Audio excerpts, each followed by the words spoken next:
आज के टाइम सब कुछ करने के बाद ये गाड़ी क्या वैल्यू कमांड करती है? सो ये जो मैकेनिज्म है दिस इज फॉर इंजेक्शन। काफ़ी व्हीकल्स का मिक्सचर है इसमें, तो ये नीचे से हवा घूम के सेंटर में से अंदर जाती है। अगर मान लीजिए कोई ब्रांड न्यू किसी को कॉन्ट्रैक्ट दे देता है कि भाई let's make something like this, पास में यार 1 करोड़ पड़ा है and you know take my money and make it, ऐसा।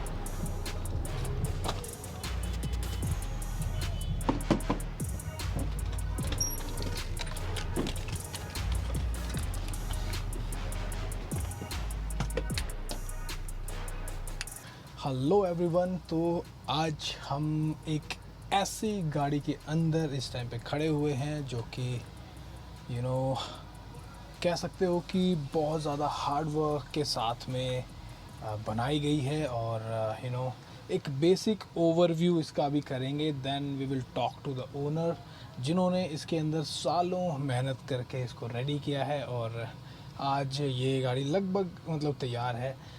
काफ़ी टाइम इसके अंदर लगा है, काफ़ी एफर्ट इसके अंदर लगा है फॉर श्योर, काफ़ी पैसा भी इसके अंदर लगा है। अभी हम लोग इसकी राइड ले रहे थे and you know the way it drives really well. जो इसकी हाइट है, जो इसका ओवरऑल डायमेंशंस हैं, उसके बाद में यू नो ओवरलैंडिंग के लिए जिस तरह की स्पीड्स की नीड होती है that's enough actually you know. तो एक बार ज़रा बेसिक आइडिया लेते हैं इसका कि इसके अंदर क्या क्या है। तो देखो ये डैशबोर्ड है, उसके अलावा ये जो ओवरऑल सेटअप है सारा का सारा बहुत हद तक ट्वीक किया गया है। तो देखो जैसे यहाँ पे एक स्क्रीन है, दिस बिकम्स रिवर्सिंग कैमरा क्योंकि पीछे विजिबिलिटी नहीं है, so this works as a reversing camera. ये एक लाइट है केबिन के लिए, then there are some speakers, very basic things. उसके अलावा हर जगह पे छोटे छोटे स्टोरेज सिस्टम्स इन्होंने बनाए हुए हैं। एंड देन ये है एक स्टीयरिंग व्हील, आप देख सकते हो फोर्स का logo you know because it's based on a Force Traveller. और यहाँ पे यू नो कुछ टेल लाइट्स हैं, पहले इस तरह से बड़ी बड़ी लाइट्स होती थी। This is a very specific light, this is actually heater light, तो जो कि आपके यू नो एयर इनटेक की एयर को हीट करता है, जो कि कोल्ड स्टार्ट में काफ़ी हेल्प करता है। इसमें 2 एक्चुअल में हीटिंग सिस्टम्स हैं जिसके साथ में ये कोल्ड स्टार्ट इसका बेटर होना चाहिए।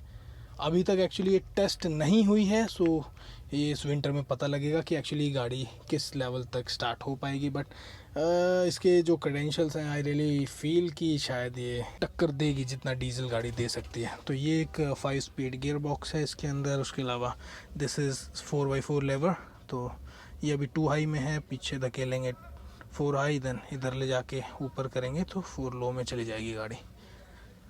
उसके साथ में एक मैकेनिज़्म और है, ये जो नीचे हमें दिखाई दे रहा है दिस वन।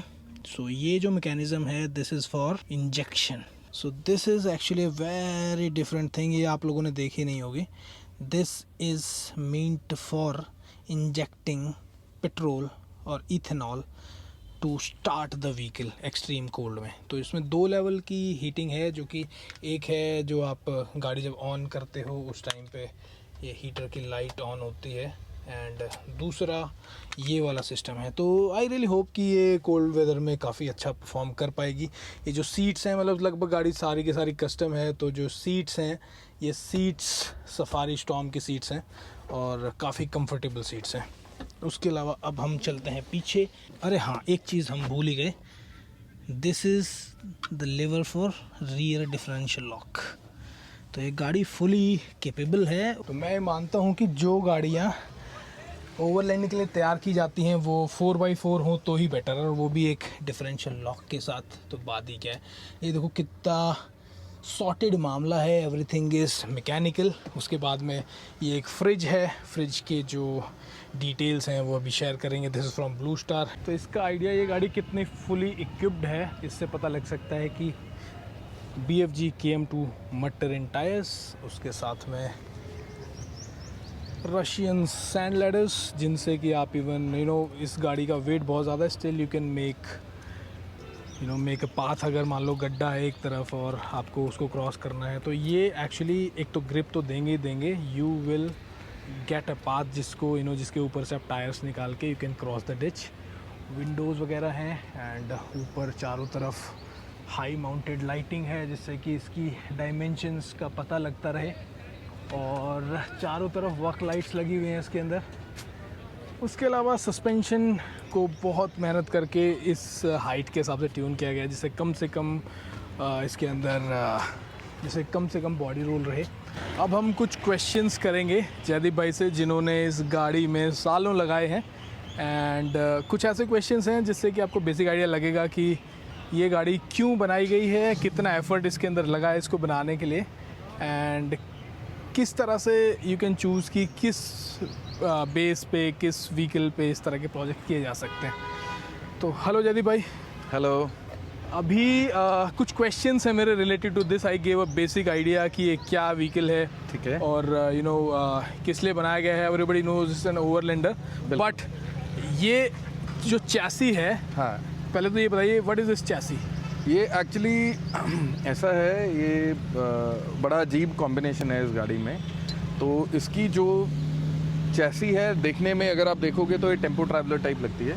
तो जस्ट एक फैक्ट जो है कि जो टेम्पो ट्रैवलर इंडिया में आती है उसके नीचे लैडर फ्रेम नहीं होता है, वो अपने नॉर्मल कार हैचबैक की तरह वो मोनोकॉक होती है। ये एक लैडर फ्रेम है। तो ये T1 सीरीज़ एक आती थी मर्सिडीज़ की अर्ली 90s में, जिसमें से एक डिज़ाइन फोर्स मोटर्स ने भी लिया था, जिसको XL2 के नाम से। ये 2 व्हील ड्राइव भी बेचते रहे हैं, 4 व्हील ड्राइव भी आए हैं, बहुत रेयर आए हैं वो। तो ये काइंड ऑफ एक हाइब्रिड है। इसमें जो लैडर है ये XL2 की है, कैबिन XL2 की है। जो इंजन और ट्रांसमिशन और शाफ्ट ले लो, डिफरेंशियल ले लो, वो सारे के सारे इसमें जर्मन है। इंजन आप मान सकते हो कि ऑलमोस्ट सिमिलर टू इंडियन जो BS6 से पहले वाले फोर्स में आता था, वो इंजन है। ये गाड़ी 2007-8 मॉडल है।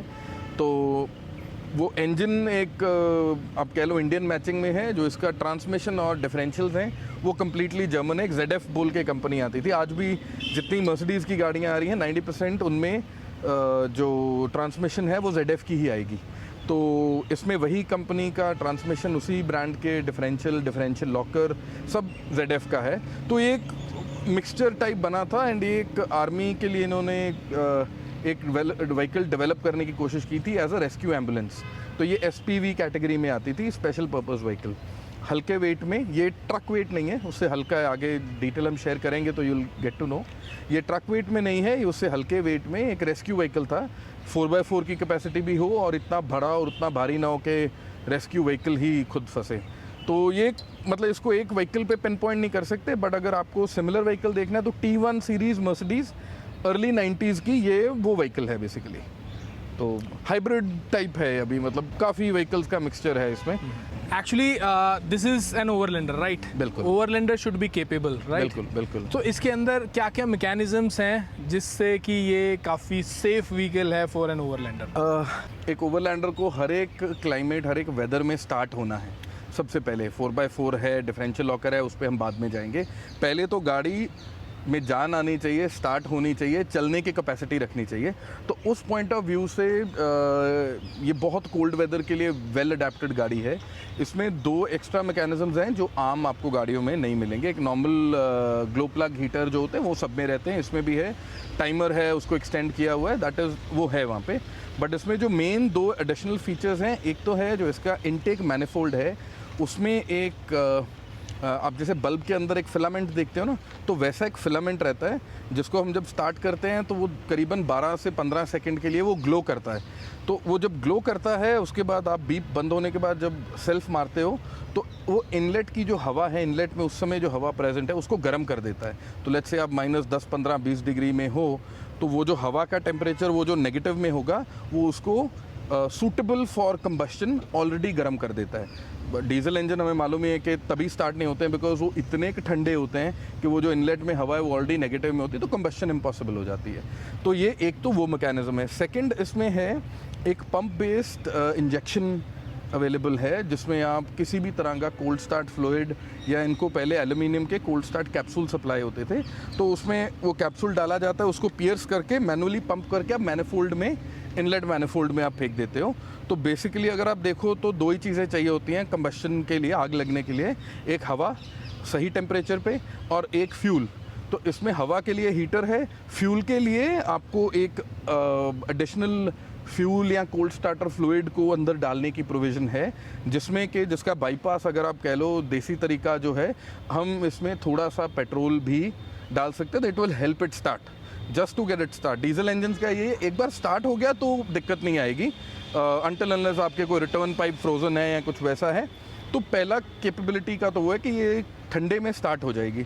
सेकेंडली है कि इसमें एक तो टायर्स हमने एम्प्टी टायर्स चला रहे हैं, कोई हमें हमारा ओवरलैंडर व्हीकल से ऑफ रोडिंग करने का पर्पज़ नहीं होता है, बट एक बड़े भारी व्हीकल को दी आइडिया इज़ कि किसी भी रिमोट लोकेशन में पहुंच के कैंप सेट करने में गाड़ी कैपेबल हो। ऐसा नहीं है कि आप लेके जा रहे हैं, आपको कोई जगह पसंद आ रही है बट आप पहुंच नहीं पा रहे हो वहाँ पे, तो दिस होल्ड्स दी कैपेसिटी कि तब आप 4x4 एंगेज करो और वहाँ तक पहुँच पाओ। एंड इसके लिए एक और चीज़ ज़रूरी होती है कि कैंपिंग व्हीकल लेवल जगह पे खड़ा होना चाहिए। कोई टेढ़ा रहेगा, कुछ रहेगा, अब रात को सोएंगे, ब्लड का फ्लो नॉर्मल उससे अगर हिलता है तो उसमें भी प्रॉब्लम रहेगी। तो सेकेंडली फिर वही है कि मड टेरेन टायर्स हैं, 4x4 है, वैसे ये रियर व्हील ड्राइव है, 4x4 में फ्रंट भी एंगेज होता है। एंड हमारे पास रियर को और कैपेबल बनाने के लिए एक डिफरेंशियल लॉकर, जो कि मेरे हिसाब से विच इज़ सबसे ज़्यादा कैपेबिलिटी इन्हांस करने वाली जो चीज़ है। तो इसमें एक रियर में ZF का हाइड्रोलिक डिफरेंशियल लॉकर है, जिसके कारण गाड़ी कंपैरेटिवली हैवी होने के बावजूद भी कैपेबल हो जाती है। तो ये मेरे हिसाब से दैट इज़ जो मेन हमें रिक्वायर्ड है एक ओवरलैंडिंग व्हीकल में जो रिक्वायरमेंट है। The next question is about the safety. Like एक overlander vehicle है, it goes to some remote places. Then Right. you know there are some things which can go wrong, like tyre puncture हो सकता है, बिल्कुल। उसके अलावा गाड़ी फंस सकती है। बिल्कुल, तो बिल्कुल। उस चीज़ को ध्यान में रखते हुए इसमें ऐसी क्या क्या चीज़ें की गई हैं जिससे कि आप एक ट्रैवल में, वो भी एडवेंचरस ट्रैवल में सेफ रह सको? उसमें 2-3 एस्पेक्ट आ जाते हैं। एक तो बेसिक जो है विंच है, इसमें काफ़ी कैपेबल बड़ी विंच लगी हुई है, करीबन 15,500 पाउंड की विंच है। तो रेस्क्यू सिचुएशंस में विंच एज यू नो बहुत यूज़फुल रहती है। तो सिंथेटिक रोप विंच है, सिंगल बंदा ऑपरेट कर सकता है। रही बात रिमोट एरियाज़ की, तो इसमें जो मेन चीज़ जब हमने इसको स्टार्ट किया था तो इसको एक डाइवोर्स्ड कैबिन कहते हैं। उसमें क्या होता है, जो फ्रंट का कैबिन एरिया है वो अलग होता है, रियर का लिविंग एरिया अलग होता है। तो उसमें आने जाने का कोई प्रोविज़न नहीं होती, तो उसको डाइवोर्स्ड कैबिन कहते हैं कि आपका जो कैबिन है वो पीछे से अलग रहेगा। तो पहली चीज़ जो हमने की थी, we made a crawl through, that is कि अगर आप सो रहे हैं, गाड़ी में हैं, आपको अर्जेंटली जाना निकलना पड़ता है, जैसे हम वो वेज टेंट का कॉन्सेप्ट डिस्कस कर रहे थे कि रिमोट एरिया में अगर आप कैंप कर रहे हो तो आपको उतर के निकल के गाड़ी में कुछ सिचुएशन में हो सकता है कि पॉसिबल ही ना हो, तो गाड़ी इन इट सेल्फ केपेबल होनी चाहिए कि आप उसको एक्सेस कर पाएँ पीछे से ड्राइवर एरिया को या ड्राइवर्स कैबिन को। तो उसके लिए जो आपने देखा अंदर एक छोटा सा विंडो टाइप क्रॉल थ्रू दिया है, जो वैसे हम बंद भी कर सकते हैं। तो उससे क्या है कि कोई भी ऐसा सिचुएशन आ जाए तो हमें गाड़ी में से निकल के अंदर नहीं जाना पड़ेगा, हम अंदर से ही गाड़ी को एक्सेस करके अगर निकलना है तो फटाफट हम वहाँ से बिना बाहर के एलिमेंट्स को एक्सपोज हुए अंदर से हम वहाँ से टेक ऑफ कर सकते हैं। साथ ही साथ वो एक बहुत इंपॉर्टेंट और बड़ा एक पीस ऑफ माइंड वाला फैक्टर होता है कि उससे गाड़ी आपको सेल्फ सस्टेन्ड फील आती है कि आप कैंप कर रहे हो, अंदर हो तो आप अंदर के अंदर रुक सकते हो कंफर्टेबली। तो वो एक बहुत इंपॉर्टेंट था, बिकॉज बाहर निकल के आना एंड साइड एंट्रेंस से जाना सुनने में इजी लगता है but it is not always possible as you also know, तो वो बहुत ज़रूरी है। What about actually lighting on this? I can see lot of lights. Right. What is the purpose of these lights? तो lights का कैसा है, पहले ये ऊपर वाले ना लाइट्स थे नहीं, ये नहीं लगे हुए थे। We just had a light bar. ये फॉग लैम्प्स काफ़ी अच्छे हैं, ये हेला नाइट हॉक करके आते हैं, जो अपने वॉल्वो बसेस चलती हैं, ये उसकी मेन हेडलैम्प होती है। ये वो जो छोटे छोटे लाइट्स होते हैं, that is this Hella night hawk. और एक इसका सेट ये पैर लगा हुआ था। चलाने के बाद वी रियलाइज्ड कि हम इतने ऊंचे बैठते हैं दैट जो टॉप है वो कई बार जो पेड़ और ब्रांचेस रोड में इंटरफेयर कर रही होती हैं वो गाड़ी पे लगती हैं ऊपर से। तो फिर हमने रोल केज को हल्का सा एक्सटेंड करके, ये इनिशियल टेस्टिंग के टाइम में हुआ था कि हम इतना ऊपर बैठे हैं वो ऊपर ओवरहेड ब्रांचेस फील नहीं होती हैं, तो फिर हमने ये लाइट्स एक्स्ट्रा जो प्रोविजनिंग है ऊपर ऐड की, सो दैट बिकॉज इसका आइडिया इन लाइट्स का है कि आप रोड पे हम नहीं चलाएंगे, कवर्स भी अभी सिर्फ हमने वीडियो के लिए हटाए हैं, otherwise all lights are covered at all time. हम उनको सिटी में या रेगुलर ऑपरेट नहीं करते हैं, बट रिमोट एरिया में जितना भी लाइट हो वो आपके लिए कम है, बिकॉज आपको उतना ही नज़र आएगा जितनी आपकी लाइट इल्यूमिनेट करेगी।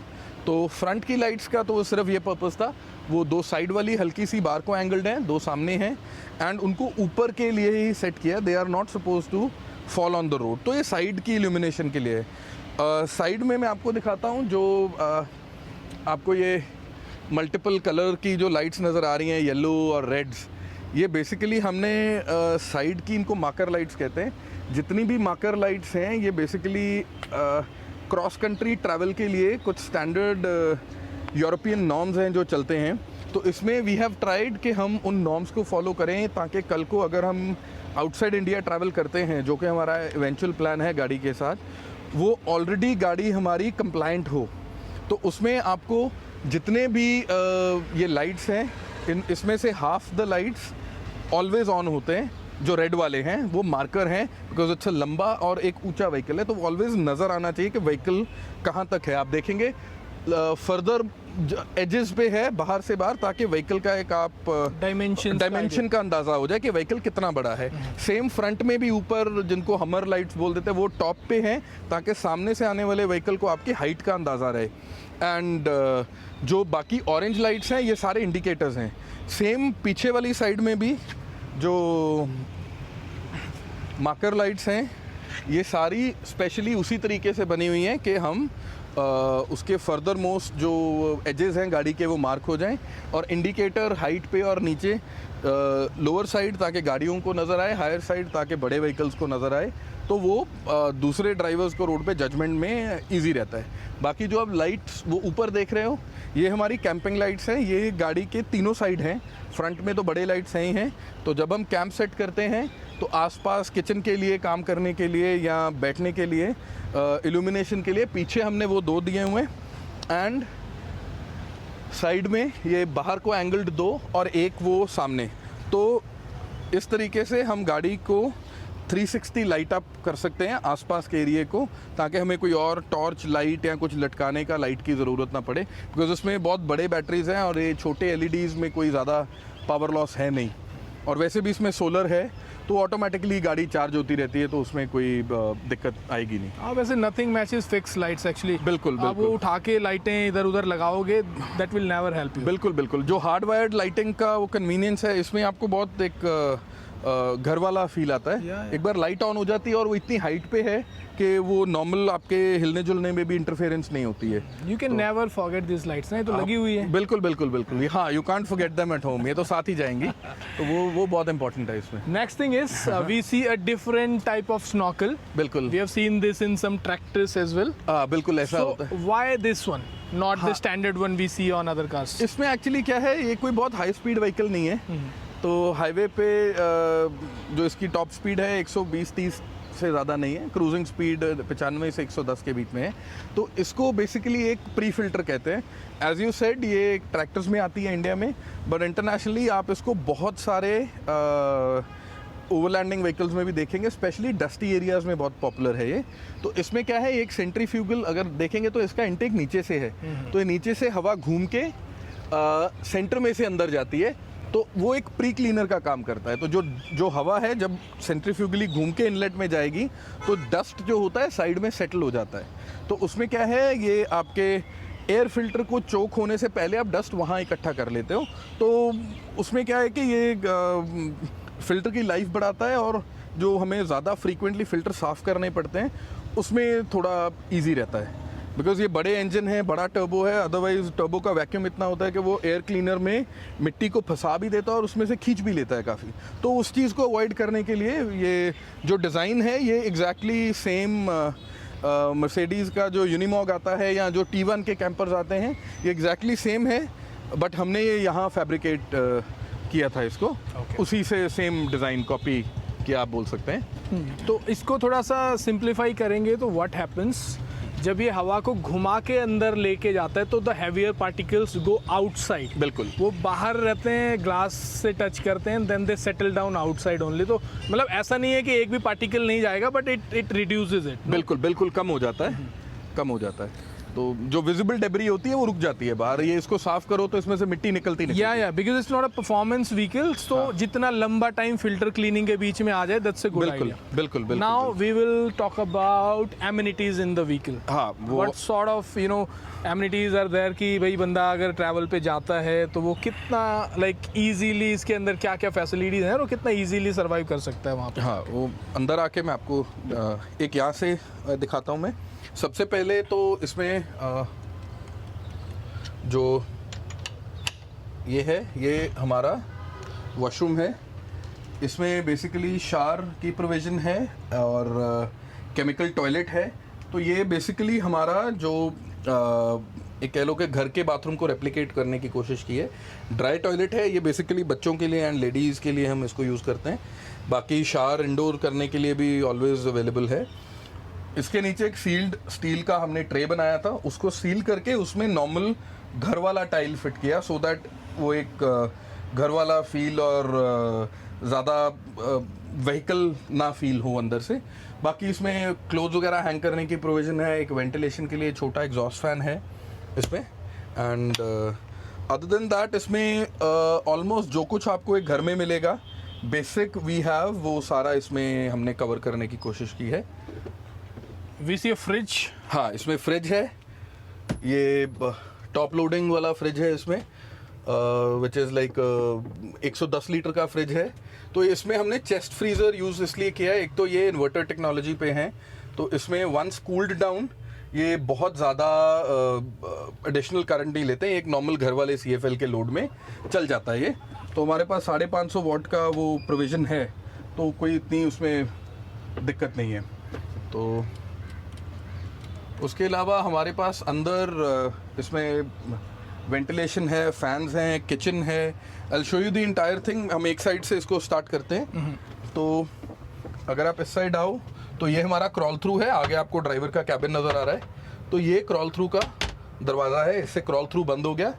जब रात को हम AC चला के लेट्स से सोना है तो वो क्रॉल थ्रू बंद रहेगा। दिन के टाइम ड्राइवर के साथ कम्युनिकेशन के लिए हम इसको खुला रख सकते हैं। ये एक छोटा क्लोजेट है, इसमें ये ऊपर है, सेम एक नीचे क्लोजेट है। ये काफ़ी डीप है, करीबन 1.5 फुट डीप है। तो इसमें हम बेसिक अमेनिटीज, अपना बेसिक सामान स्टोर कर सकते हैं। ये प्रपोज्ड है एरिया बुक शेल्फ के लिए। अगर आप देखेंगे हमने इसमें कोई भी टीवी या कोई भी डिस्प्ले नहीं रखा है। द आइडिया इज़ कि अगर आप ट्रैवल कर रहे हो तो टीवी देख के टाइम पास करना तो मतलब वो हमारे आइडिया से तो वो नहीं है। तो इसलिए गाड़ी में कोई भी टीवी या कोई भी डिस्प्ले नहीं मिलेगा आपको, सिर्फ एक बुक रैक है। कोई आपको रेलेवेंट चीज़ पढ़नी है, देखनी है, उसके लिए। ये आपका सिटिंग एरिया आ गया बेसिक। तो दोनों सिटिंग एरियाज़ के नीचे भी हमने स्टोरेजेस दे रखी हैं। इसमें कुछ स्पेयर्स रखे हैं। तो बिकॉज एक ओवरलैंडर का, कैंपिंग व्हीकल का basic idea is optimum space usage, ताकि कोई भी जगह वेस्ट ना हो। और घर के फीलिंग के लिए we used double curtains, sheers हैं, नॉर्मल कर्टन्स हैं, और ये DGU में UPVC विंडो है। इसको आप नॉर्मल घर के विंडो की तरह आप ओपन कर सकते हैं। एंड बेस्ट पार्ट इज़, अगर आप कुछ ऐसे जगह में जहाँ पे आप बिना AC के सोना चाहते हैं तो उसको खोल के, ये एक मस्कीटो मैश है अपने पास, इसको खोल के वेंटिलेशन के लिए। अभी रिसेंट डलहौजी ट्रिप पे हम बिना AC के इसी में ही सोए थे। It was very very comfortable. And ये हमारे ओवरहेड स्टोरेजेस हैं, इनमें स्टोरेज का सामान है। हाँ, इसमें जो देखने वाली चीज़ है, जो जनरली फॉर एवरीबडी जो कोई कैंपर बनाने की कोशिश कर रहा है, कैंपर सिंस एक मूविंग व्हीकल है, इसमें जो इसका बेसिक आइडिया है कि सामान हिलेगा, बजेगा, गिरेगा। तो आपके जितने भी स्टोरेजेस हैं उनको हमेशा प्रोन टू क्लोजर रखना चाहिए। लोग जनरली इसमें शॉकर लगा देते हैं। तो शॉकर में क्या है, लेट्स से इसमें कोई सामान पड़ा है, वो हल्का सा भी टच हुआ तो शॉकर उसको ये खोल देगा। इसमें अगर आप नोटिस करेंगे जितना भी सामान है ये स्प्रिंग लोडेड है, ये प्रोन टू क्लोजर है।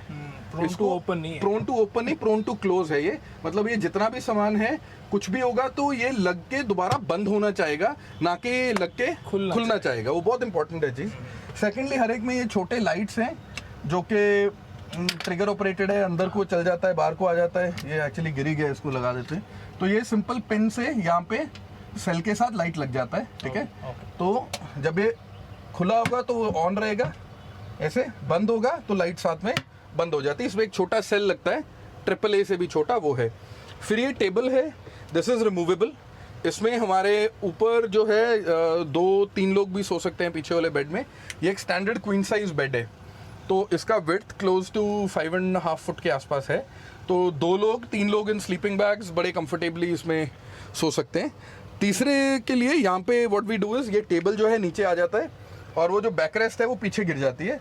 तो एक लंबा 7 फुट का सिंगल पर्सन का स्लीपिंग के लिए बेड वहाँ बन जाता है। ओके। एंड अमेनिटीज़ में इस साइड में ये हमारा स्विच बोर्ड है। हम इसमें L&T के स्विचेस यूज़ कर रहे हैं, देर ऑल टच इनेबल्ड। और ये टच इनेबल्ड लगाने का पर्पज़ ये नहीं था कि फैंसी है या नया लगता है। बेसिकली इसमें क्या है, एक तो ये ग्लो इन द डार्क होते हैं, ये जो स्विच है ऑलवेज हल्का सा आपको नज़र आएगा कि स्विच कहाँ है लोकेशन के लिए। और सेकेंडली ये रिमोट ऑपरेटेड है, तो उठ के स्विच दबाने की ज़रूरत नहीं है, बेड साइड रिमोट फिक्स्ड है और हम उसी से इसको ऑपरेट करेंगे। ये हमारा ओवरहेड स्टोरेज 1 है किचन का, जिसमें से ये सेक्शन हटा के हमने एक तो सारे MCBs यहाँ पे हैं, इसमें एक लेबल्ड चार्ट यहाँ पे आएगा जिसमें जितने भी MCBs हैं वो कौन सा किसके लिए वो नज़र आएगा इसमें। प्लस इसके नीचे अगर आप देखोगे तो एक वेंटिलेशन फ़ैन है, तो ये वेंटिलेशन फ़ैन नंबर 2 है। ये फ़ैन अंदर की हवा बाहर फेंकता है, तो this also doubles as a chimney. तो ये किचन, ये बेसिकली ये हमारा किचन काउंटर है, इसका वेंट है बाहर। हाँ, वेंट दिखा दो। This one. हाँ, ये इसका वेंट रहेगा। यहाँ से अभी एयर भी आ रही है काफ़ी फास्ट। हाँ, वो एक्चुअली वेंटिलेशन ऑन कर रखी है हमने। तो ये हमारा किचन है। तो इसमें एक चीज़ मैं आपको और दिखाता हूँ कि the idea of having camping vehicle is कि उसमें मैक्सिमम फ्लैट एरिया मिले।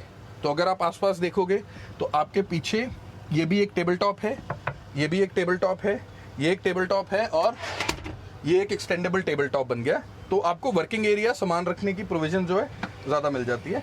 ये कन्वर्टेबल एक है, इसमें कवर है, नीचे स्टील का सिंक है नॉर्मल जो अपने घर में होता है, और ऊपर ऑलवेज रनिंग पानी है। इसका नीचे वीव गॉट अ टैंक पानी का, तो वो वाटर टैंक नीचे है। इसमें करीबन 160 लीटर की हमारे पास स्टोरेज की प्रोविजन है जो इसमें ऑलवेज अवेलेबल है।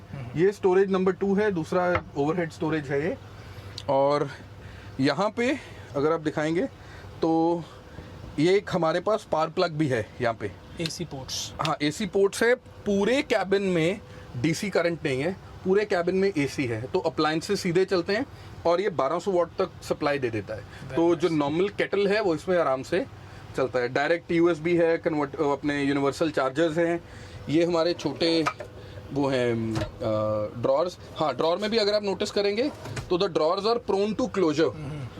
ये वो उड़ के खुलने वाले नहीं है, तो इसमें कुछ बेसिक टूल्स और कटलरी वगैरह रखी हुई थी। तो ये स्टोरेज फॉर यूटेंसिल्स है, ये एरिया ब्लॉक्ड ऑफ है। अब मैं आपको इसमें जो एडिशनल स्टोरेज है वो आपको मैं दिखाता हूँ। उसके लिए एक चीज़ बताइए अभी, जो हमने यहाँ पे AC इन्वर्टर यूज़ किया है rather than DC, what are the pros and cons of it? Pros उसमें ऐसा है कि वो एक्चुअली खाली इन्वर्टर नहीं है, वो एक बैटरी मैनेजमेंट सिस्टम है। तो उसमें क्या है, ये हमारे फ्रेंड ही हैं जो बनाते हैं, तो उन्होंने स्पेशली इस गाड़ी के लिए डेवलप किया उसको। हमारे पास 2 इसमें बड़े बैटरीज़ हैं, लेड एसिड बैटरीज जो घर के इन्वर्टर में होते हैं हैवी, वो बैटरीज हैं। वो चार्ज लेते हैं ऊपर छत से सोलर पैनल से, एंड एक एडिशनल ऑल्टरनेटर है गाड़ी में जो ऑलवेज उसको चार्ज करता रहता है जब गाड़ी चलती है। तो उसके साथ एक बैटरी चार्ज हो रही है, एक ऑलवेज चार्ज हो रही है छत के सोलर पैनल से। तो वो जो इन्वर्टर है वो बेसिकली उसको मैनेज करके ऑलवेज चार्ज रख रहा है बैटरीज को। तो एक बैटरी सोलर से है, एक बैटरी ऑल्टरनेटर से है? दोनों बैटरीज इकट्ठे हैं। ओके, सो ये प्रायोरिटी किसको देता है? प्रायोरिटी ऑल्टरनेटर को, बिकॉज ऑल्टरनेटर तेज चार्ज करता है। तो इसमें उन्होंने क्या किया हुआ है, जो ट्रिकल चार्ज है वो सोलर से है। इससे आपकी बैटरी की भी लाइफ बेस्ट रहती है कि आप कभी भी अगर 100% फुल फास्ट चार्जिंग पे करोगे तो वो जल्दी चार्जिंग छोड़ने लगती है बैटरी। तो जब भी गाड़ी चलेगी it will try to charge it as much as possible, but अगर वो एक सर्टन लेवल ऑफ वोल्टेज तक वो चार्ज है तो वो चार्ज लेगी नहीं। तो ये जो मैनेजर है वो चार्ज को कट कर देगा, फिर चाहे सोलर से आ रहा है चाहे उससे आ रहा है। ओके हाँ, तो ये कितने परसेंट तक ऑल्टरनेटर, 90% तक ऑल्टरनेटर से चार्ज होता है? प्रायोरिटी उसको है बेसिकली, कभी भी गाड़ी उतना लंबा चलती नहीं है कि वो उसको उस टाइम पे फुल कर दे। अभी तक तो जो सिचुएशन चल रही है ये सोलर से ही ऑलवेज स्टार्ट रह रही है, तो अल्टरनेटर को ज़्यादा कट इन करना नहीं पड़ा है। तो इसलिए एज ऑफ नाउ जो फुल कैपेसिटी है it is performing better than जो हमने सोचा था, तो कोई कॉम्प्लिकेशन आई नहीं अभी आपने तक। क्या डिवाइसेस यूज किए हैं for this setup, like how you decide कि भाई कितना बैटरी कितना चार्ज हो गई है कितना नहीं? दिस उसमें डिस्प्ले है, वो एक छोटा डिस्प्ले है जिसमें वो 1 by 1 टोटल डेटा रिपीट करता है। करंट लोड कितना आ रहा है इस पे, करंट चार्ज का स्टेटस क्या है, वोल्टेज का स्टेटस क्या है, outflow of current and inflow दोनों को वो शो करता है। तो वो 1 by 1, it's not a very big display, छोटा डिस्प्ले है बट वो सर्कुलेटरी उसमें दिखाता रहता है क्या क्या है। ओके अभी हम लोग को स्वेटिंग हो रही है because the vehicle is of. एक खास चीज जो है, this vehicle runs vehicle AC, I mean कोई स्पेसिफिक एसी नहीं है, this runs with the vehicle AC. Vehicle का एसी है, कैरियर का यूनिट है इसमें which is specially for these vehicles. तो वो बहुत ही केपेबल है। अभी जस्ट हमने विंडो वगैरह खोलनी थी तो एसी हमने ऑन नहीं किया, और वैसे भी आज बहुत ह्यूमिड है यहाँ पे। या तो उसके बाद है ये एक स्टोरेज है, ये 1, 2 and 3, ये जो अपने स्टैंडर्ड दूध के क्रेट आते हैं, ये दूध के क्रेट का साइज है ये। सिंस दिस व्हीकल ये घर की तरह है, तो जब कोई ट्रिप के लिए लोड करना है तो आप ड्रॉर्स में सामान नहीं रख सकते हो, तो हम क्रेट्स उठा के घर रख लेते हैं, उनको लोड करके इसमें डाल देते हैं, तो स्मार्ट सॉल्यूशन, वो थोड़ा इजी हो जाता है। ये एक हमारा पुल आउट पैंट्री है, जैसे घर में एक पैंट्री होती है ऊपर और नीचे, ये स्टैंडर्ड 6 इंच विड्थ है, तो इसके लिए जार्स वगैरह ले रखे हैं, उसको हम डाल के इसको लोड कर देते हैं ट्रिप से पहले। हम ट्राई करते हैं कि गाड़ी में कुछ भी कंज्यूमेबल या वो छोड़ा ना जाए, ताकि वो बाद में नहीं तो हाँ बिल्कुल वो इन्फेस्टेशन का दिक्कत रहती है। तो ये भी ऑलवेज प्रोन टू क्लोजर है। ये 2 विंडोज़ यहाँ पे हैं, ये दोनों ही सील्ड शट हैं, यही एक ओपनेबल विंडो है। एंड ये जो कवर आपको नज़र आ रहा है ये है वेंट नंबर 1, ये फ्रेश एयर इन है, तो इसका यहाँ पे एक फ्रेश एयर इन आ रहा है, ये अंदर से हवा बाहर जा रहा है, सर्कुलेशन तो सिस्टम, इससे सर्कुलेशन अगर वेदर बाहर ऑलरेडी अच्छा है तो you can manage this only. हाँ, तो it will work very well. Wait क्या है अब इस गाड़ी का? हाँ, that is a very good question, actually मैं डिस्कस करना भी चाहता था। तो इवन दो ये ट्रक टाइप लगती है, जो अपने बाकी ट्रक्स हैं, लेट्स से T3500 जो एम्बुलेंस बॉडी आता है स्वराज का, या टाटा 713, वो सारे के सारे फिनिश्ड कैंपर व्हीकल्स करीबन 7.5 से 8 टन होते हैं। वो ड्राई वेट ही उन व्हीकल्स का काफ़ी ज़्यादा है। ये जब हम लेके आए थे बिफोर इसमें कोई भी इंटीरियर का काम हुआ, तो इसका वेट करीबन 2700 किलो था, which is same as the Isuzu, slightly less than the Endeavour। और जब इसमें सारा सामान लग गया, कंप्लीटेड व्हीकल ये 4100 kg या 4.1 टन्स का था। तो ये कुछ इतना भी ज़्यादा हैवी नहीं है कि आप इसको रिकवर ना कर पाओ, या ये व्हीकल अपने आप को लेके एक SUV या कार टाइप फील के साथ चल ना पाए। तो wait was the main concern.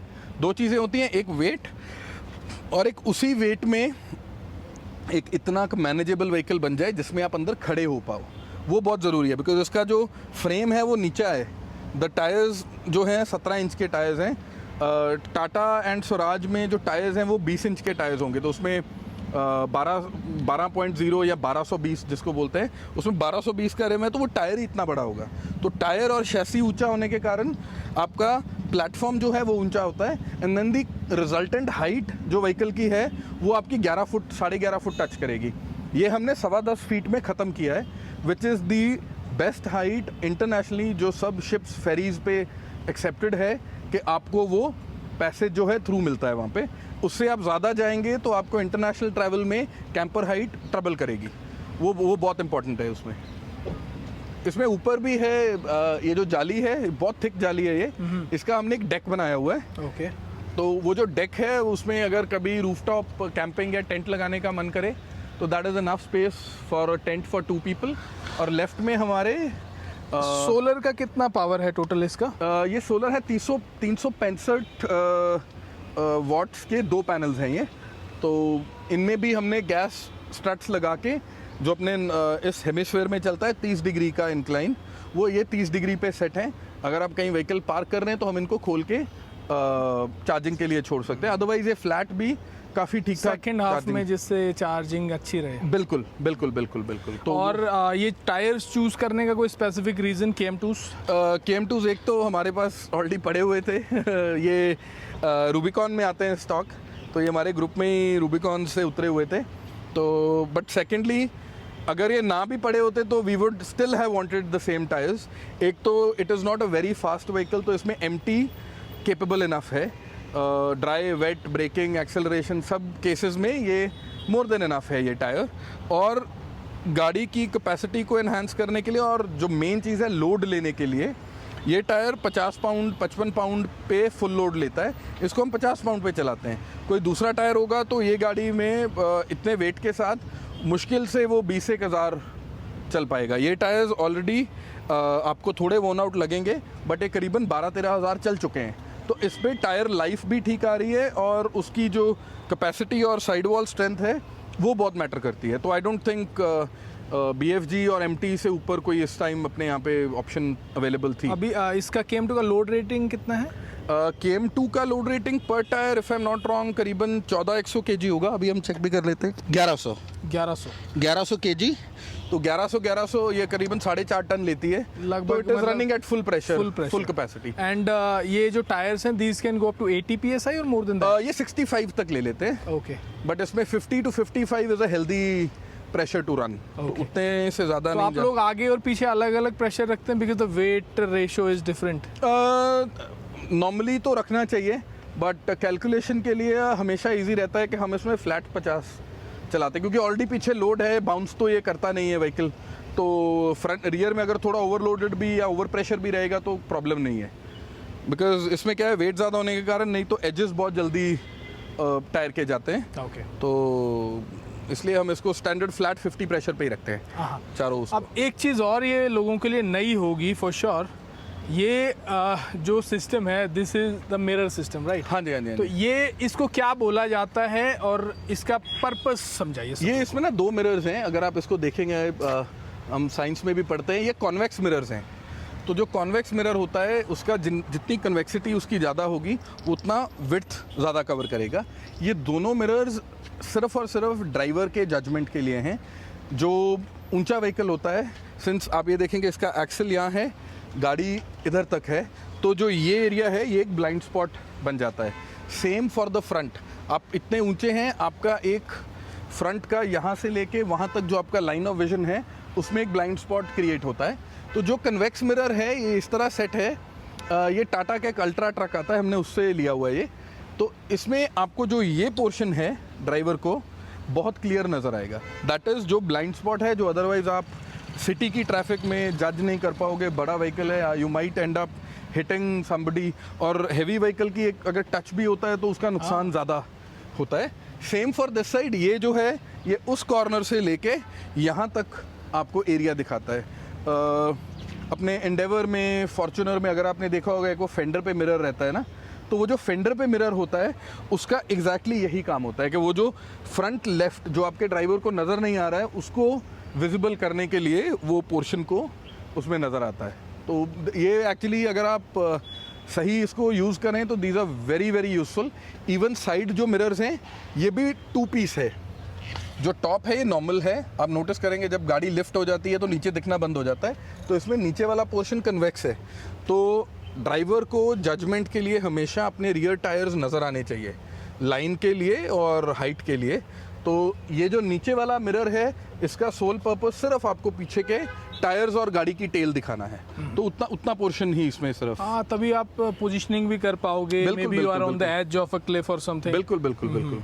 बड़े व्हीकल से मेन प्रॉब्लम यही रहती है कि आप किसी को टच भी करोगे तो वो बड़ा इशू हो सकता है। अब एक चीज़ पे आते हैं that is very very important, ये गाड़ी बहुत ऊंची है। बिल्कुल। और ऊंची गाड़ी, you know, these are top heavy. बिल्कुल बिल्कुल तो बिल्कुल। इसमें सस्पेंशन जो है उसमें आपने क्या चेंजेस किए कि एक तो लोड को ले पा रहा है इतने को, बिल्कुल। और ये टॉप इतनी ऊंची गाड़ी को उसका बॉडी रोल कम है, बिल्कुल। आपने ऑलरेडी राइड किया है, आपको बॉडी रोल फील नहीं हुआ होगा इसमें। नो, आप मतलब एकदम से जर्की मूवमेंट्स मत करो। हाँ, इट्स फ्लैट देन। उसके आपको गाड़ी के साइज को रिस्पेक्ट करके अगर आप चलाते हो तो ये आपको टॉप हैवी या रोल नहीं फील होगी। एंड ऑफ द डे तो इट्स ऊंचा व्हीकल तो है ही है, तो आपको वो चीज़ अगर आप माइंडफुल हो तो वो ख़राब नहीं करेगी। इसमें फ्रंट में एक एक्स्ट्रा लोड वाले ओलेंस के शॉकर्स का सेट है। इसमें चारों शॉकर्स सेम है। जो इसके लीफ स्प्रिंग है, ये स्टॉक लीफ स्प्रिंग स्टैक में 3-3 लीफ एक्स्ट्रा हमने लगाए हैं, फ्रंट एंड रियर दोनों। वो उससे हमारी desired height and desired load capacity मिली है। ये एक आप कह सकते हो कि ट्रायल एंड एरर था। ये करीबन 3 से 4 बार खुल के दोबारा स्टैक सेट हुआ है, और वो एक बार की जो मेहनत है उसके साथ हम we were able to achieve जो हमें एग्जैक्ट हाइट चाहिए। एंड उसके बाद हमने एक सिमिलर सेट ऑफ हेल्पर जो एक्स्ट्रा स्प्रिंग लगे हैं वो हमने ख़रीद के एक्स्ट्रा रख लिए, बिकॉज कई बार ट्रक मार्केट में, ओपन मार्केट में आपको सेम प्रोडक्ट दोबारा मिलता नहीं है। तो स्टेबिलिटी के लिए नंबर 1 तो लीफ बड़े हैं, जो इसकी सस्पेंशन है उसको अपग्रेड किया है, शॉकर सारे अपग्रेडेड है। एंड मेन जो फ़र्क है इस गाड़ी का, हमने जो ट्रैक विड्थ है उसको बहुत वाइड किया है। एक नॉर्मल जो कैलकुलेशन चलती है कि अगर आपकी increase in height track width बढ़ने से हाफ है तो गाड़ी की स्टेबिलिटी में चेंज जो है वो ज़ीरो रहेगा, दैट इज़ गाड़ी की स्टेबिलिटी सेम रहेगी। तो इसमें 17/9 0 के व्हील्स हैं, तो इसका ट्रैक जो है करीबन आप ये मान के चलो 4.5 इंच प्लस 4.5 इंच, जो कि अंदाजे से आप कह सकते हो कि 9 से 10 इंच वाइड हुआ है।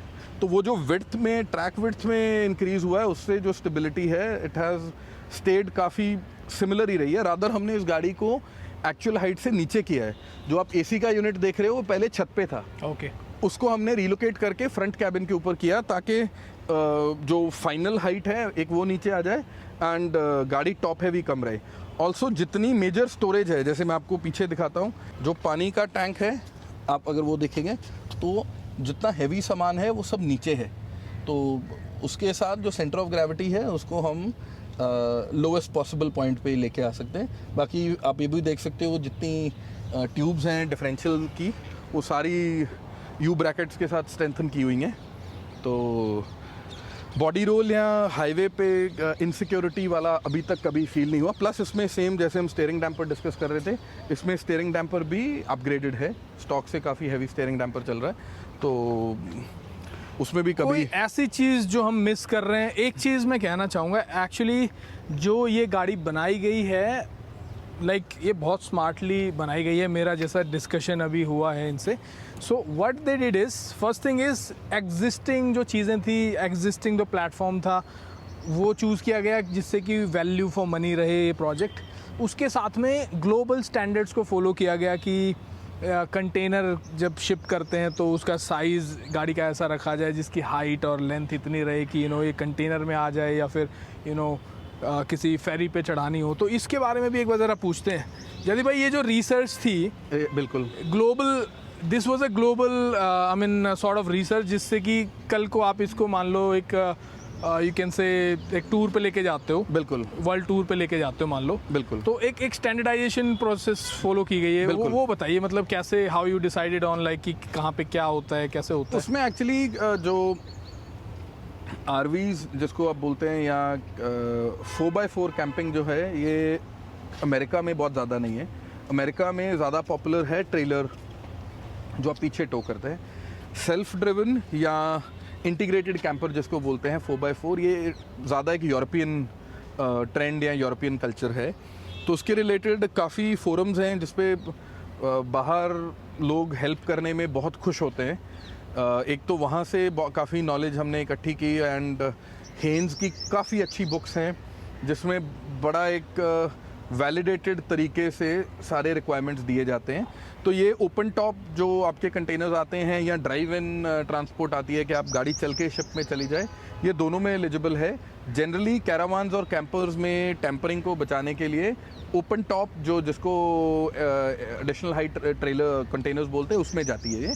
तो उसके लिए लाइटिंग के लिए, हाइट के लिए, गाड़ी की विड्थ के लिए जो स्टैंडर्डाइज्ड डेटा है वो एक्चुअली अवेलेबल है। वो कोई ऐसा कोई छुपी हुई चीज़ नहीं है। वो सिर्फ ये है कि आपको समझना है कि आपकी गाड़ी किस कैटेगरी में जा रही है, किस वेट कैटेगरी में जा रही है, उसके अकॉर्डिंगली आप उसकी हाइट, विड्थ, लेंथ को मैनेज करो।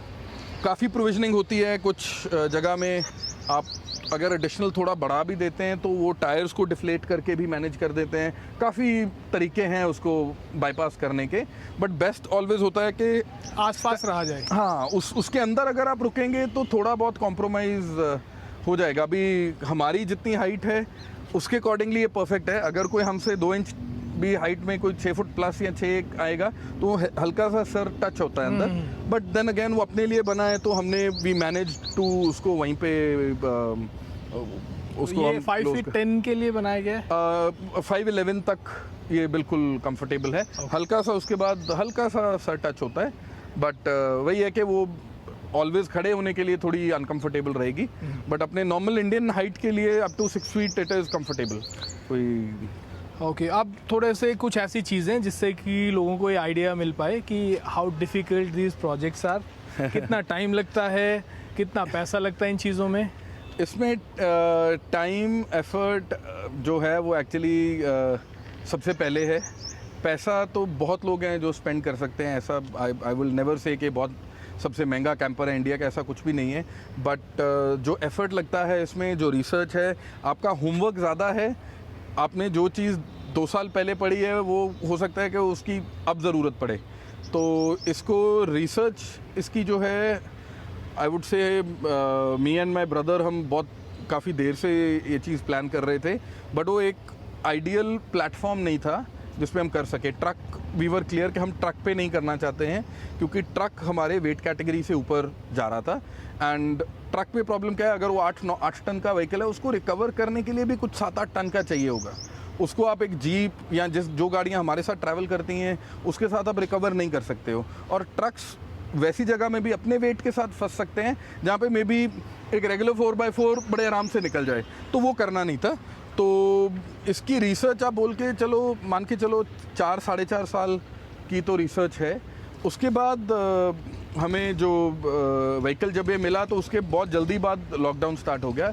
वो एक ब्लेसिंग इन डिस्गाइज थी, बिकॉज हम घर पे पार्क करके एक तो जो हमारे टेक्नीशियंस थे उनके पास भी उस टाइम के पे काम नहीं था, तो वी वर एबल टू वो एक गिव एंड टेक रिलेशनशिप था कि वो घर आके काम कर पाए इस पर।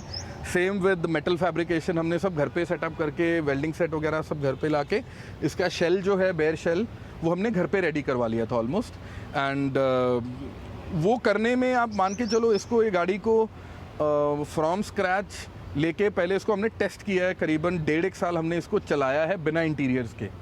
1.5 साल चलने के बाद हमने इसका इंटीरियर का काम इस साल जनवरी में स्टार्ट किया था। तो टोटल ये प्रोजेक्ट को आज की डेट में आप मान के चलो 3.5 साल लगे हैं, एंड जिसमें टाइम एंड एफर्ट बहुत ज़्यादा लगा है जिसको हम मॉनेटरी टर्म्स में कैलकुलेट नहीं कर सकते हैं। एंड दूसरा जो एफर्ट है वो इस गाड़ी की डॉक्यूमेंटेशन को दुरुस्त करने में। इंडियन जो लॉ है वो आपको प्रोविज़न देता है गाड़ी को as a caravan, as a camper van register करने का, बट उसके लिए गाइड करने वाला कोई भी नहीं है। एंड अगर कोई करवा पाता है तो वो किसी की मदद नहीं करना चाहता है। They wanted as a feather in their own cap कि कोई और करवा ना ले। तो उस चीज़ पे बहुत एफर्ट लगा था।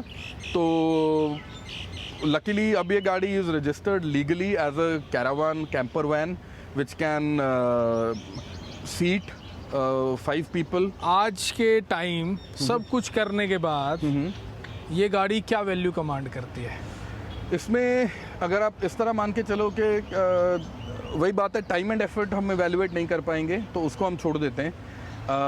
इसमें नंबर ऑफ मैन आवर्स तो अनलिमिटेड लगे हैं, बिकॉज ये तो ऐसा था जहाँ पे काम चल रहा था डेली का चक्कर है, 2 घंटे लगने ही लगने हैं वहाँ पे। दिस इज अ प्रोटोटाइप, वो मैं समझ गया because you were doing it first time, तो उसके बाद में वो निकल के आता है मैन आवर्स क्या है, एफर्ट क्या है, but let's take rough guess because you know man hours are I guess equally important in this. बिल्कुल क्योंकि ज्यादा एफर्ट तो वही था, आपने होमवर्क जो किया है, जो चीजें की हैं, तो हम ये एक्चुअली लोग ये सोचते हैं स्ट्रेट अवे कि ये इतने की आ गई चीज, इतने की आ गई और बन गया, दिस इज नॉट दैट। हाँ, वैसे हो नहीं पाता है जनरली, मतलब एक रफ एस्टिमेट मैं चाहूंगा, रफ एस्टिमेट मैं आपको बता देता हूँ। जो व्हीकल विद डॉक्यूमेंटेशन जीएसटी सब पे करके आर्मी को हमें ये करीबन पड़ा था 4.5 लाख में विद डॉक्यूमेंट्स, जो scrap value plus GST plus paper work जो रजिस्ट्रेशन की थी।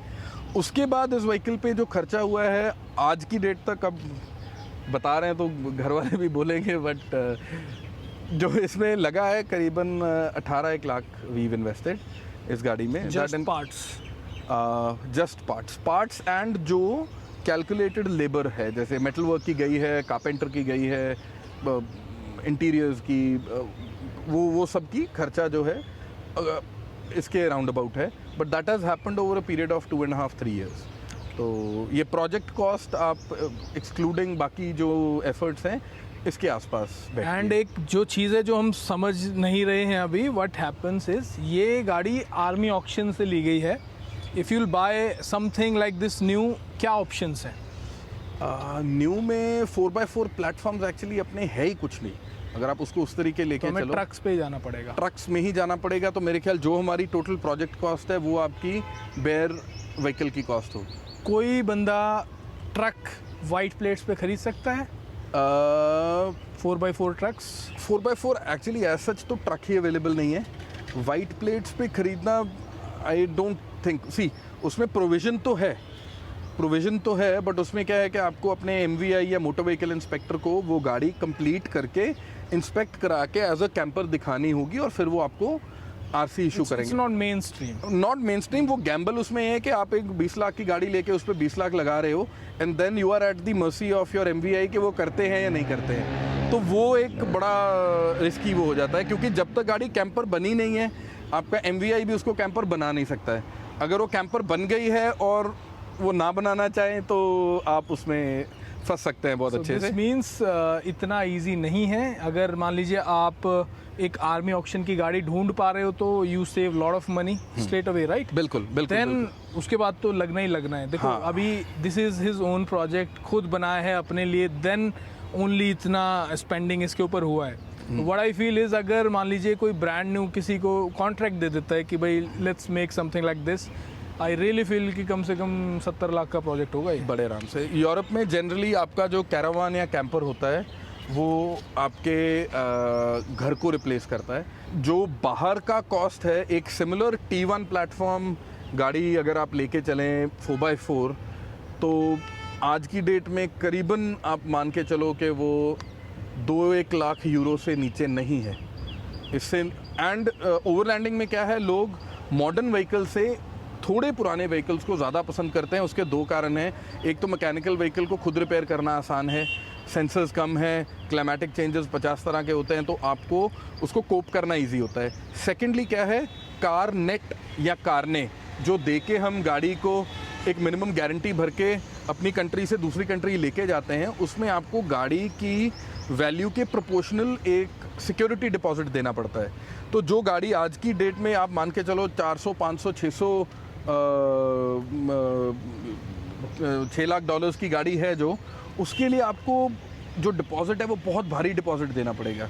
तो ओवरलैंडर्स इसीलिए प्रेफर करते हैं कि वो थोड़ी पुरानी गाड़ी को लेके उसको तैयार करें, तो उसकी ताकि जो बुक वैल्यू है वो कम हो, तो उस पर फिर वो डिपॉजिट दे के आते हैं। यही एक रीज़न है। आपको 2 व्हीलर्स में भी जो ओवरलैंडर्स मिलेंगे वो जनरली 90s के बाइक यूज़ कर रहे होंगे, पुराने अफ्रीका ट्विन्स या पुराने KTMs या पुराने सुजुकीज़, पुराने कावासाकीज़, क्योंकि उनकी जो वैल्यू है वो 4000, 5000, 6000 डॉलर्स होगी, तो उसकी जो डिपॉजिट है वो बड़ा ईजी ऑन द पॉकेट रहता है। आज की डेट का ब्रांड न्यू $30,000 का अगर कोई अफोर्ड कर रहा है तो बहुत अच्छा है, पर उतने डिपॉजिट दे के वो आपके पूरे प्रोजेक्ट का और पूरे ट्रैवल का बजट हिला देगा वो। तो वेरी स्मार्ट थिंग्स। अभी देखो ये चीज़ें इवन बहुत, मैं बता रहा हूँ जो इस वीडियो को देख रहा है, I'm telling you 99% लोगों को ये चीज़ें नहीं पता हैं। ये सालों की रिसर्च है। और मैं भी वो बुक्स कल बैठ के पढ़ रहा था, जिन बुक्स से वो लेवल की नॉलेज निकल के आती है। जैसे आजकल हम क्या देख रहे हैं सोशल मीडिया पे, सबको पता है, but these are the things which comes from books. तो अभी आपने देखा अंदर भी जो बुक शेल्फ बनाई गई है, there is no TV inside, there is a reason, you know, this knowledge comes from books. And जो लोग बुक्स में अपना एक्सपीरियंस लिखते हैं, जो ओवरलैंडर्स जिन्होंने इस तरह की गाड़ियाँ बनाई हैं, उन्होंने अपने एक्सपीरियंसेस लिखे हैं, वो बड़े सॉलिड एक्सपीरियंसेस होते हैं। बुक लिखने के लिए you need time, you need knowledge and you need effort, right. तो वो जो बुक्स लिखी गई हैं, उनके बाद में फिर उन बुक्स को जब पढ़ते हैं तो फिर ऐसे लोग बनते हैं जो मेरे सामने खड़े हुए हैं। और जो हम बात कर रहे थे कि बुक में लिखी हुई चीज़ एक पब्लिशर के थ्रू आएगी, एक एडिटर के थ्रू आएगी, उसकी एक वैलिडेशन होगी। ऑनलाइन कोई भी कुछ भी लिख सकता है, ऑनलाइन फोरम्स में बहुत बहुत सुंदर नॉलेज अवेलेबल है, बट जो चीज़ एक बुक में लिखी जाएगी, एक अच्छे पब्लिशर के द्वारा पब्लिश की जाएगी, वो एक पत्थर पे लकीर है। तो यार देखो, अभी हम लोगों ने कोशिश किया इसको, इतना एक्सटेंसिव वीडियो शायद मैं पहली बार बना रहा हूँ। This video will go over 1 hour, I am telling you. और क्योंकि ये बहुत ही यूनिक प्रोजेक्ट है, इंडिया ने ऐसे प्रोजेक्ट्स बहुत कम देखे हैं, दिस इज़ द रीज़न। और सबसे बड़ी बात यह कि ऐसा नहीं हुआ है कि somebody said कि ओहो मेरे पास में यार 1 करोड़ पड़ा है and you know take my money and make it, ऐसा नहीं है। खुद अपने एफर्ट्स के थ्रू सब डिज़ाइन किया गया है, the design, the colour, the height, और जो भी चीज़ें इसके अंदर लगाई गई हैं। और सबसे बड़ी बात, when you know what you are doing, उसका मुकाबला ही नहीं है। 2-3 चीज़ें हैं जो आई गेस हमने मे बी मिस की होंगी। I will run you through जो एक इस गाड़ी का बेसिक बनने का जो कॉन्सेप्ट है। आपने अंदर अगर देखा है सारा, तो जितना भी इंटीरियर है, आप बड़ा अच्छे से समझ पाएंगे। एक थर्मल ब्रिजिंग होती है। जब बाहर टेम्परेचर बहुत कम होता है और आप अंदर सो रहे हो, तो आपके जो ब्रीदिंग के वेपर हैं, वो बाहर के कांटेक्ट में जो भी मेटल है उस पर पानी या बर्फ़ जमेगी, और उसके बाद अंदर वो सारा पानी आपकी गाड़ी को ख़राब कर देगा। तो इसमें एक्चुअली सारा डे 1 से जो एफर्ट था, वो थर्मल ब्रिजिंग को ज़ीरो किया हुआ है हमने। इसमें क्या है, एक मेटल का पहले शेल बना है, ये बाहर मेटल है, इस मेटल के अंदर सी बने हुए थे, उसमें हमने एक दोबारा से पूरा वुडन फ्रेम बनाया है। ओके। वो जो वुडन फ्रेम है उसको मेटल में फिक्स किया है, स्क्रू किया है। फिर उस वुडन फ्रेम के बीच में जो खाली एरिया था, उसमें रॉक वूल, ग्लास वूल नहीं, रॉक वूल भरी है, जो कि फायर रिटार्डेंट है, वो फायर प्रूफ होती है, वो फायर को फैलने से रोकती है, और वो इंसुलेटर है, तो वो बाहर और अंदर के टेम्परेचर में फ़र्क मेंटेन करने में मदद करेगी। फिर उसके बाद हमने पैनल्स लेके उन पैनल्स को दीवार में फिक्स किया है, बट कोई भी पैनल मेटल में फिटेड नहीं है। जितने भी स्क्रूज हैं जो अंदर नज़र आएंगे, वो वुड में फिटेड हैं। तो बाहर के मेटल और अंदर के पैनल में लगे हुए मेटल के स्क्रूज कहीं भी आपस में टच नहीं कर रहे हैं। तो उससे अंदर से ये गाड़ी आप कह सकते हैं कि थर्मली आइसोलेटेड है। एंड सेकेंडली, जो शीशे हैं, ये जितने भी शीशे हैं, ये सारे के सारे DGU ग्लास हैं। ये आर्गन फिलिंग वाले ग्लास हैं। ये 6 mm थिकनेस के 2 ग्लासेस के बीच में आर्गन की पॉकेट है। तो ये थर्मली ये गाड़ी बहुत स्टेबल है। एक्चुअली इंटीरियर की फिनिशिंग तो घर के टाइप ही होती है। जो मेन एफर्ट गया है, दैट इज़, जो एक्चुअली नज़र नहीं आ रहा है, that is the entire effort that has gone into इसको थर्मली स्टेबल करने के लिए, कि कोई भी थर्मल ब्रिज ना हो। तो वो PPE किट पहन के हमने सारा खुद इसको अंदर से लाइनिंग की है, एंड उसके ऊपर फिर पैनल लगे हैं। तो कहीं पे भी ये गाड़ी में आपको अंदर सो के मॉर्निंग जो लोग कैंप करते हैं, वो बहुत अच्छे से उसको समझ पाएंगे। आपके अगर शीशे सिंगल पेन विंडो है, तो उसके ऊपर भी कंडेंसेशन आएगी, फॉग आएगी। जितना ह्यूमिडिटी में फ़र्क आएगा, आपकी ब्रीदिंग के साथ उतना ही ज़्यादा उस पर पानी एंड इवेंचुअली आइस बनेगी। वो जब मेल्ट होगा तो आपके इंटीरियर को ख़राब करेगा। तो इसमें वैसा कुछ भी नहीं है। तो अंदर का टेम्परेचर बाहर से कंप्लीटली कट ऑफ। एक और इशू है इसमें, जैसे अभी तो हम बाहर से अंदर की बात कर रहे हैं, एक और चीज़ होती है अंदर से बाहर की। अगर मान लीजिए एक अंदर हीटर चल रहा है गाड़ी में, राइट, और गाड़ी का जो इंसुलेशन है वो प्रॉपर नहीं है, व्हाट विल हैपन? अगर स्नोफॉल हुआ है, that will turn into ice. बिल्कुल, आप उसको हटा भी नहीं सकते। बिल्कुल बिल्कुल, वो जम जाएगी, आपके वाइपर वगैरह सब पकड़ लेगी वो, एंड आप उसको हटा नहीं पाओगे। उसके लिए भी एक और चीज़ है, वो एक्चुअली अभी बंद है, दिखा नहीं पाएंगे। एक छोटा डीजल फायर्ड हीटर है, एक कंपनी है वेबास्टो। वेबास्टो वर्ल्ड नंबर 1 है एक्चुअली सनरूफ्स बनाने में। Same company diesel fired heater बनाती है, जो आप भी एक डीजल फायर्ड हीटर यूज़ करते हो। हाँ, तो इसमें वो जो पॉइंट है, फ्रिज के बिल्कुल नीचे एक छोटा डब्बा नजर आएगा, उसके अंदर एक होल कटना है एंड उसमें डीजल फायर्ड हीटर भी है इसमें। Exhaust port will be down. हाँ, वो उसमें नीचे निकला हुआ है उसका exhaust तो port। मुकाबला ही नहीं है। बिल्कुल, वो इसका डीजल टैंक उसके नीचे है। वो डीजल टैंक से ओवरनाइट कुछ 0.25 लीटर डीजल में When it's fixed inside तो इतना लेगा। बिल्कुल। Because I used to आप do तो हाथ में रख के चला रहे थे मैं ना? बाहर रखता था। हाँ, तो तो- what used to happen was वो नाइट में टैंक भी खत्म कर देता था। Because it इसमें needs तो- to warm up the -30 बिल्कुल बिल्कुल बिल्कुल। तो अंदर के टेम्परेचर को और लिवेबल बनाने में वो बड़ा सक्सेसफुल है। बिल्कुल है, बिल्कुल है। तो और छोटी छोटी चीज़ें हैं। ये फेंडर पुरानी थार के हैं, ये थार से लिए हुए हैं हमने। एक इसमें ये जो है, ये फ्रेश वाटर फिलर है, ये आउटडोर शावर है। एक्चुअली ये जो एक खाली एरिया है, इसमें एक drop out fold out kitchen counter बनेगा, जिसके लिए इसमें हैंड शावर लगा हुआ है और बर्तन वगैरह वॉश करने के लिए यहाँ पे, और लाइट्स ऊपर हमारे पास ऑलरेडी अवेलेबल हैं। ये जो है, इसमें अटैच करके एक एक्सटर्नल पर्दा टाइप जो शावर होता है, वो भी इसमें बाद में लगेगा। ऑलरेडी माउंटिंग का हाँ, माउंटिंग का सारा प्रोविजनिंग उसमें है, वो उसमें हम बाद में उसको फिट करेंगे। तो अभी भी आई थिंक काफ़ी ऐसी चीज़ें होंगी जो हम मिस कर रहे हैं। पीछे ये एक जो हैच है आप देख रहे हो, ये हैच, इसमें स्टोरेज का प्रोविज़न है लेफ़्ट एंड राइट। ये हमारा साइकिल रैक है, इसमें 3 साइकिल्स आप लोड कर सकते हो। तो हाइट एडजस्टेबल टो हुक है, ड्रॉप डाउन टायर कैरियर है।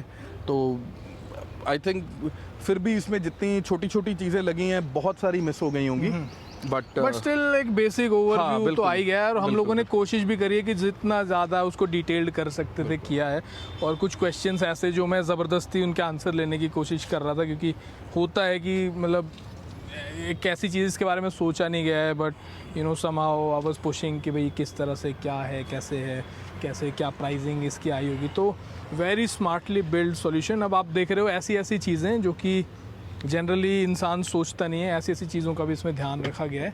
Very very important. और it's sort of a masterpiece यार। जब कोई इतना एफर्ट करता है तो it's not a joke, it's hard earn thing. So I guess ये वीडियो बहुत लंबी हो गई है। I really wanted to cover this vehicle. अभी जब मैं मनाली से वापस आ रहा था, that's why I plan like ये व्हीकल कवर करना बहुत इंपॉर्टेंट था। तो आई रियली होप हम लोग जस्टिस कर पाए इस ब्यूटीफुल ओवरलैंडर से। ग्लोब ट्रोटर है ये।